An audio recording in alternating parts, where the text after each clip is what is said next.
ജിയൂൺ നമ്മുടെ കഥയിലെ നായിക.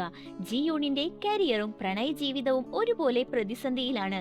എന്നാൽ അവളുടെ ജീവിതത്തിലേക്ക് കടന്നുവരുന്നത് കഠിന സ്വഭാവിയായ ബോസ് കാങ് സിയോ ആണ്. ചുള്ളനും വിജയിയുമായ അദ്ദേഹം ആളുകളോട് ഇടപെടുന്നതിൽ അത്ര മിടുക്കനല്ല. ഒരുമിച്ച് ജോലി ചെയ്യുന്നതിനിടെ ഇരുവരും നിരന്തരം തർക്കിക്കുന്നുണ്ടെങ്കിലും അവർ പരസ്പരം ആശ്രയിക്കുന്നവരായി മാറുന്നു. അപ്പോൾ ഓഫീസ് ജീവിതവും പ്രണയവും കോർത്തിണക്കിയ ഒരു രസകരമായ റൊമാൻറ്റിക് കോമഡി ഡ്രാമയിലേക്ക് നമുക്ക് ഒന്നിച്ചു പോയാലോ? See you at work tomorrow എന്ന സീരീസിന്റെ ആദ്യ എപ്പിസോഡ് തുടങ്ങുന്നത് വളരെ ഹൃദയഭേദകമായ ഒരു രംഗത്തോടെയാണ്. ജിയൂൺ ഒരു ബേസ്ബോൾ മത്സരം കണ്ട് തന്റെ ബോയ് ഫ്രണ്ട് ഗായുളിനെ കാത്തിരിക്കുകയാണ്. അവനായി ഒരു വലിയ സർപ്രൈസ് അവൾ ഒരുക്കിയിട്ടുണ്ട്. മേശപ്പുറത്തുള്ള കേക്കിൽ നിന്ന് മനസ്സിലാകുന്നത് ഗായുളിനോട് വിവാഹാഭ്യർത്ഥന നടത്താനാണ് അവളുടെ പ്ലാൻ എന്നതാണ്.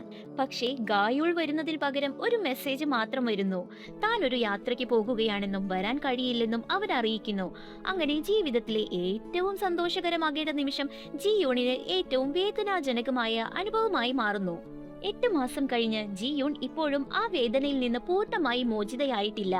ഇലക്ട്രോണിക്സിലേക്കുള്ള യാത്രയ്ക്കിടെ അവൾ ചിന്തിക്കുന്നത് വ്യക്തിപരമായ പ്രശ്നങ്ങൾ എത്ര വലുതായാലും ജീവിതവും ജോലിയും മുന്നോട്ടു പോകുമെന്ന കാര്യമാണ്. അതൊരു സത്യമാണല്ലേ? നമ്മുടെ ജീവിതത്തിൽ എന്ത് പ്രശ്നമുണ്ടെങ്കിലും ജീവിതവും ജോലിയും മുന്നോട്ട് പോവുക തന്നെ ചെയ്യും. അങ്ങനെ ഓഫീസിൽ എത്തുന്നതിന് മുൻപ് ഒരു കൺവീനിയൻസ് സ്റ്റോറിൽ നിൽക്കുമ്പോൾ പുതിയൊരു ജീവനക്കാരനെ കുറിച്ചുള്ള വാർത്ത ഗ്രൂപ്പ് ചാറ്റിൽ നിറയുന്നു. അവന്റെ പേര് കാൺ സീവു. കമ്പനിയിലെ ജീവനക്കാർ അവനെ 3 നോ മാൻ എന്നാണ് വിളിക്കുന്നത്. കാരണം അവന്റെ 3 നിയമങ്ങൾ: പുഞ്ചിരിക്കില്ല, കൂട്ടുകൂടില്ല, സോറി പറയില്ല എന്നിവയാണ്. ജോലിയിൽ അത്യന്തം കഴിവുള്ള ആളായിട്ടാണ് എല്ലാവരും അവനെ വിശേഷിപ്പിക്കുന്നത്. എന്നാൽ അവനൊപ്പം ജോലി ചെയ്ത പലരും ജോലി ഉപേക്ഷിക്കുകയോ മാനസിക സമ്മർദ്ദത്തിലാകുകയോ ചെയ്തുവെന്നാണ് ഓഫീസ് കഥകൾ. ഓഫീസിലെത്തിയ ജിയൂണിനെയും കൂട്ടുകാരായ കീതയെയും നോയെയും മാനേജർ യങ് സാം വിളിച്ച് ചീത്ത പറയുന്നു. കമ്പനിയുടെ പുതിയ സ്ഫെറിക്കൽ ഐസ് റെഫ്രിജറേറ്ററിന്റെ ഉൽപാദനം നിർത്തിവെച്ചിരിക്കുകയാണ്. ഗവേഷകരും ഫാക്ടറി തൊഴിലാളികളും തമ്മിലുള്ള അഭിപ്രായ വ്യത്യാസമാണ് കാരണം. അതുകൊണ്ട് ഉടൻ തന്നെ ജിയൂണിനെ ഹെലികോപ്റ്ററിൽ ഫാക്ടറിയിലേക്ക് അയക്കുന്നു. ഫാക്ടറിയിൽ എത്തിയപ്പോൾ ഉണ്ടാകുന്ന ഐസ് ബോളുകൾ തെളിഞ്ഞതാകാതെ മങ്ങിയ രൂപത്തിലാണ് വരുന്നതെന്ന് അവൾ മനസ്സിലാക്കുന്നു. ആദ്യം ഉൽപാദനം തുടരുകയും പിന്നീട് പ്രശ്നം പരിഹരിക്കാമെന്നും അവൾ നിർദ്ദേശിക്കുന്നു. അപ്പോഴാണ് സീവു എത്തുന്നത്. മനസ്സിലായില്ലേ? നമ്മുടെ കഥയിലെ നായകൻ തന്നെ. ആദ്യം പ്രശ്നം പരിഹരിക്കണം, അതിനുശേഷമേ ഉൽപാദനം തുടങ്ങാവൂ എന്നാണ് അവന്റെ നിലപാട്. അവന്റെ വാക്കുകൾ കേട്ട് തൊഴിലാളികൾ ഉൽപാദനം പൂർണ്ണമായും നിർത്താൻ തീരുമാനിക്കുന്നു. സത്യത്തിൽ സീവു പറഞ്ഞതിലും ഒരു കാര്യമുണ്ടല്ലേ? തിരിച്ചു പോകുന്ന ഹെലികോപ്റ്റർ യാത്രയിൽ ജിയൂണും സീവുവും ഒരുമിച്ചാണ്. അവൾ സ്വയം പരിചയപ്പെടുത്തുമ്പോൾ നീ ഒരുപാട് മാറിയിരിക്കുന്നു എന്ന് സീവു പറയുന്നത് അവളെ അത്ഭുതപ്പെടുത്തുന്നു. അപ്പോൾ സീവുവിന് ജിയൂണിനെ മുന്നേ അറിയാമായിരുന്നു. എന്നാൽ അത് ചോദിക്കുന്നതിന് മുന്നേ തന്നെ ഹെലികോപ്റ്റർ കുലുങ്ങുകയും ഭയന്ന ജിയൂൺ അബദ്ധത്തിൽ സീവുവിന്റെ മേൽ വീഴുകയും പിന്നീട് ഛർദ്ദിക്കുകയും ചെയ്യുന്നു. ഇതിലും വലിയ നാണക്കേട് സ്വപ്നങ്ങളിൽ മാത്രം എന്ന അവസ്ഥയിലാണ് ജിയൂൺ. ഇതൊക്കെ കഴിഞ്ഞ് ഓഫീസിൽ തിരിച്ചെത്തിയപ്പോൾ മാനേജറുടെ ചീത്തവിളിയുമുണ്ട്. പ്രശ്നം എങ്ങനെ കൈകാര്യം ചെയ്യണമെന്ന് എല്ലാവരോടും റിപ്പോർട്ട് തയ്യാറാക്കാൻ ആവശ്യപ്പെടുന്നു. ജിയൂൺ കൃത്യം 6 മണിക്ക് തന്നെ ജോലി തീർത്ത് വീട്ടിലേക്ക് പോകുന്നു. വീട്ടിലെത്തിയ ശേഷം അവളുടെ യഥാർത്ഥ അവസ്ഥകൾ നമ്മൾ കാണുന്നുണ്ട്. ജോലി ഉപേക്ഷിക്കണമെന്ന് തോന്നുന്ന ഓരോ തവണയും സ്റ്റിക്കർ ഒട്ടിക്കുന്ന ഒരു പോസ്റ്റർ അവൾക്കുണ്ട്. അത് ഏകദേശം നിറഞ്ഞു കഴിഞ്ഞിരിക്കുകയാണ്. അപ്പോൾ അത്രയും തവണ ജോലി ഉപേക്ഷിക്കാൻ അവൾക്ക് തോന്നിയിരുന്നു. എന്നാൽ സാമ്പത്തിക സാഹചര്യം കാരണം ജോലി വിടാൻ അവൾക്ക് കഴിയുന്നില്ല. ഫ്രൈഡ് ചിക്കനും ബിയറും കഴിച്ചുകൊണ്ട് ഒരു സുഹൃത്തിനോട് സംസാരിക്കുമ്പോൾ വിഷയം ഗായുളിലേക്കാണ് തിരിയുന്നത്. അവനെ ഇപ്പോഴും മറക്കാനായിട്ടില്ലേ എന്ന് സുഹൃത്ത് ചോദിച്ചെങ്കിലും ജിയൂൾ അത് നിഷേധിക്കുന്നു. അതിനുശേഷം 2013 ഒരു ഫ്ലാഷ് ബാക്ക് കാണിക്കുന്നു. കോളേജിൽ വെച്ചാണ് അവൾ ഗായുളിനെ ആദ്യമായി കാണുന്നത്. മ്യൂസിക് റൂമിൽ പാട്ടുപാടുന്ന അവനെ കണ്ടപ്പോൾ അവൾക്ക് അവനോട് പ്രണയം തോന്നുന്നു. പിന്നീട് ഡ്രംസ് പഠിച്ച് അവന്റെ ബാൻഡിൽ ചേരുകയും വർഷങ്ങളായുള്ള സൗഹൃദം പ്രണയമായി മാറുകയും ചെയ്യുന്നു. അതേസമയം സീവു ആണെങ്കിൽ വീട്ടിലിരുന്ന് ജീവനക്കാരുടെ വിവരങ്ങൾ പഠിക്കുകയാണ്. അങ്ങനെ അടുത്ത ദിവസം അവൻ പ്രൊഡക്റ്റ് പ്ലാനിംഗ് ടീം 2വിന്റെ ലീഡറാണെന്ന് എല്ലാവരും അറിയുന്നു.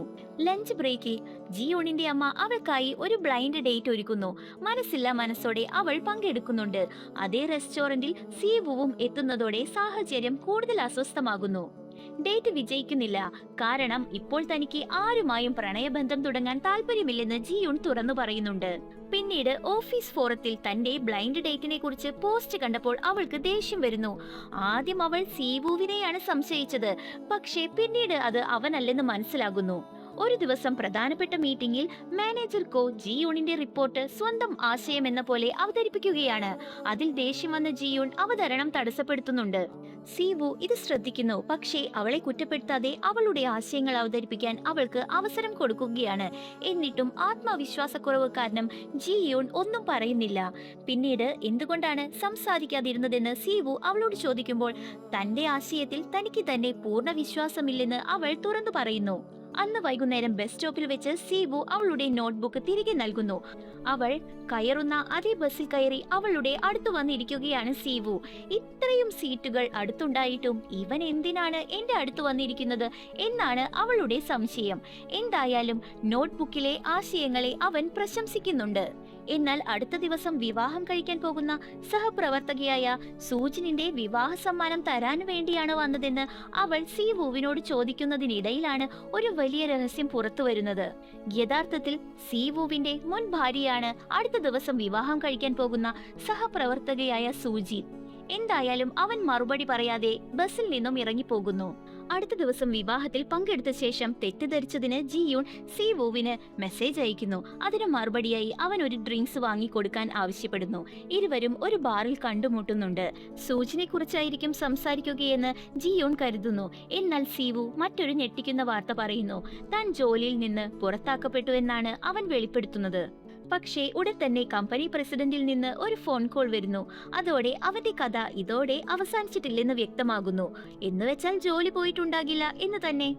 രാത്രി കൂടുതൽ കടന്നു പോകുമ്പോൾ മദ്യലഹരിയിലായ ജിയൂണിനെ സീവു വീട്ടിലേക്ക് എത്തിക്കുന്നു. വഴിയുടനീളം അവർ ജോലിയെയും ജീവിതത്തെയും പഴയ ബന്ധങ്ങളെയും കുറിച്ച് തുറന്നു സംസാരിക്കുന്നു. ഒരു ഘട്ടത്തിൽ ജിയൂൺ വഴുതി വീഴാൻ പോകുമ്പോൾ സീവു അവളെ പിടിച്ചു നിർത്തുന്നു. ഇരുവരുടെയും ഇടയിൽ ഒരു പ്രത്യേക നിമിഷം രൂപപ്പെടുകയാണ്. അടുത്ത ദിവസം വീണ്ടും കാണാമോ എന്ന് സീവു ചോദിക്കുമ്പോൾ ജിയൂൺ അപ്രതീക്ഷിതമായി അവനെ വീട്ടിലേക്ക് ക്ഷണിക്കുകയാണ്. ഇങ്ങനെ പഴയ മുറിവുകളുമായി ജീവിക്കുന്ന രണ്ടാളുകളുടെ ജീവിതത്തിൽ പുതിയൊരു ബന്ധത്തിന്റെ തുടക്കമാകാമെന്ന സൂചന നൽകി എപ്പിസോഡ് 1 ഇവിടെ അവസാനിക്കുകയാണ്. അപ്പോൾ അടിപൊളി ഓഫീസ് റൊമാൻസ് കോമഡി ഡ്രാമയായ സീ യു അറ്റ് വർക്ക് ടുമോറോയുടെ രണ്ടാമത്തെ എപ്പിസോഡുമായി വീണ്ടും കാണാം. ഇന്നത്തെ വീഡിയോ ഇഷ്ടമാവുകയാണെങ്കിൽ ലൈക്ക് ചെയ്യാനും ഷെയർ ചെയ്യാനും നിങ്ങളുടെ അഭിപ്രായങ്ങൾ കമന്റ് ചെയ്യാനും മറക്കരുത്. ബൈ.